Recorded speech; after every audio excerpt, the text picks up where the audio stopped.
Hello, everyone. This is Darko 2012 from Global Government News, and I'm reading an article um, by The Independent out of London, and it was carried by Infowars.com. It's titled "Are Planned Airport Scanners Just a Scam?" And it's basically going to talk about how the Christmas underwear bomber, what he used, wouldn't have been detected by body scanners. But it's a long, lengthy story, and so I'm going to try to get through this as quick as I can, and I'm not going to really leave too much comments. So um, let's roll through this. The explosive device smuggled in the clothing of the Detroit bomb suspect would have not been detected by body scanners set to have been introduced in British airports, an expert on technology warned last night. The claim severely undermines Gordon Brown's focus on high-tech scanners for airline passengers as part of his review into airport security after the attempted attack on Flight 253 on Christmas Day. The Independent on Sunday had also heard authoritative claims that officials at Department for Transport and the Home Office have already tested the scanners and were not persuaded that they would work comprehensively against terrorist threats to aviation. The claims triggered concern that the Prime Minister is overplaying the benefits of such scanners to give the impression he is taking tough action on terrorism. And experts in the U.S. said airport, quote, pat-downs, a method used in hundreds of airports worldwide, were ineffective. It would not have stopped the suspect boarding the plane. Umar Faraq Abdul Muttalib, 23, allegedly concealed in his underpants a package containing nearly 3 ounces of the chemical powder PETN. He also carried a syringe containing a liquid accelerant to detonate the explosive. This is the same as the shoe bomber, I believe in 2006 or 2005. Since the attack was foiled, body scanners using millimeter wave technology revealing a naked image of the passenger have been touted as a solution to the problem of detecting explosive devices that are not picked up by traditional metal detectors, such as those containing liquids, chemicals, or plastic explosives. But Ben Wallace, the Conservative MP who was formerly involved in a project by a leading British defense research firm to develop the scanners for airport use, said that trials had shown that such low-density materials were undetected. When undetected, tests by scientists in the team at Kinetic, which Mr. Wallace advised before he came up an MP in 2005, showed the millimeter wave scanners picked up shrapnel and heavy wax and metal, but plastic, chemicals, and liquids were missed. If a material is low density, such as powder, liquid, and thin plastic, as well as the passenger's clothing, the millimeter waves pass through and the object is not shown on the screen. High-density materials such as metal knives, guns, and dense plastics such as C4 explosives reflect the millimeter waves and leave an image of the object. Mr. Wallace said, Gordon Brown is grasping at headlines if he thinks buying a couple of scanners will make us safer. It is too little, too late. Under his leadership, he starved the defense research budget that could have been funded that could have funded a comprehensive solution, while at the same time he has weakened our border security. Scanners cannot provide a comprehensive solution on their own. We must now start to ask if national security demands uh, the use of profiling. I know they already do that in the United States, so I don't know what their exact meaning of that or what they're implying by that. Uh, Mr. Wallace added that the X-ray scanners were also unlikely to have detected the Christmas Day bomb. The government is looking at millimeter wave scanners for widespread use in British airports as part of Mr. Brown's review.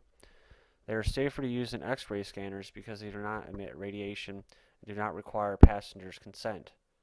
Pregnant women cannot go through X-ray scanners, but there is no such health risk with the millimeter wave technology.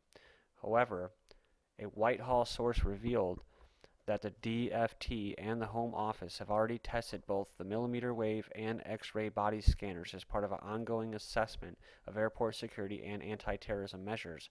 But the security scare has caused national governments and airports to renew their interest in body scanners. Um, for all my fellow UK friends out there, we all know the David Icke's problem reaction solution, so there's really no surprise as far as that goes, and the timing and the coincidence of it. Amsterdam's Schiphol Airport, where Abdul Muttalib changed flights en route from Nigeria to Detroit, is to activate 17 scanners, is bought 2 years ago for flights to the U.S., despite EU advice that they were a privacy and human rights issue. Last week, the U.S. Transportation Security Administration ordered $165 million worth of scanners using both millimeter and X-ray technology from L3 Communications. Kinetic had developed a similar millimeter wave body scanner, but is now developing a sophisticated standoff scanner which does not pose any privacy issues as it does not show a body image. Materials hidden on the body reflect back signals showing up as a red alert on a screen. Kevin Murphy, product manager for physical security at Kinetic, admitted this SPO system would also not have picked up the Christmas Day bomb, but insisted that it could be used as part of a layered approach to security and mass transportation, which would also include monitoring people's behavior. And see, that's what I was getting at. I do know for a fact that they have behavior profiling in U.S. airports. So I'm not sure if that's what they meant. That's probably what they were implying by saying that the profiling. It's not just racial profiling for Middle Eastern people. Um, it is it is for your behavior. They have people that actually that monitor your behavior as you're going through the airport, looking for any kind of if you any kind of suspicious activity that will what they deem suspicious. So I'll just leave it at that. Mr. Murphy echoed Mr. Wallace's doubts over whether the millimeter wave body scanners being discussed by the government would also have picked up Abdul Muttalib's hidden explosive. He said, "It's a conjecture whether or not these methods would have seen through the clothing. I don't think anyone really knows." He added, "The solution is to acknowledge that there isn't a single technology out there that is the answer to the whole problem. Each full body scanner costs around 100,000 pounds. However, opinion is divided among aviation experts." Writing in The Independent on Sunday, Chris Yates, aviation security editor of Jane's Information Group, says body scanning, whether it be millimeter wave or X-ray based and manufactured by any of the companies in this sector, has a significant role to play in the enhancing UK airport security immediately.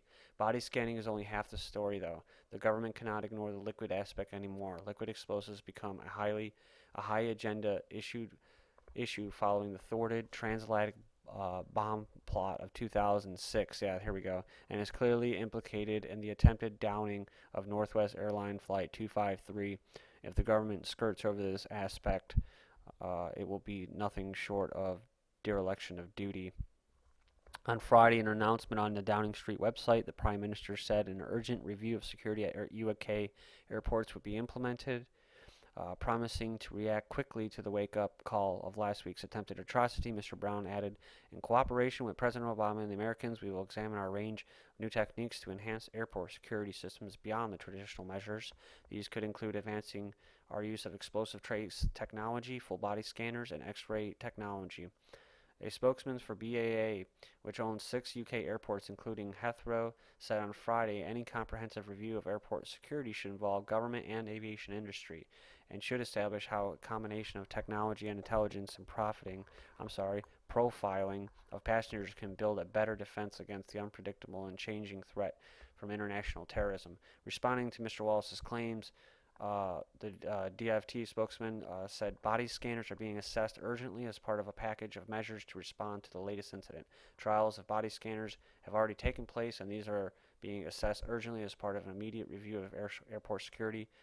And the U.S. pat-down search used by security staff was derided as ineffective because officials are forbidden from frisking sensitive areas. Analyst Michael Boyd said to have people hold up their arms and just pat them like I'm really going to carry a bomb down there. You know when you're going to put it, and no one's going to go there. Mr. Brown has also convened a meeting for 28 January on the terror threat posed by Yemen, where Abdul Muttalib is alleged to have undergone terrorist training. In a fresh announcement yesterday, Downing Street announced that an emergency cabinet committee meeting with the senior ministers and intelligence chiefs to discuss the UK's response to the attempted attack. Number 10 and the White House have agreed to step up efforts to tackle emerging threat from Yemen and Somalia. And I just wanted to say that it was a coincidence that it was down in his pants like that, because this gives him more reason to go with the body scanners. Thank you, everybody.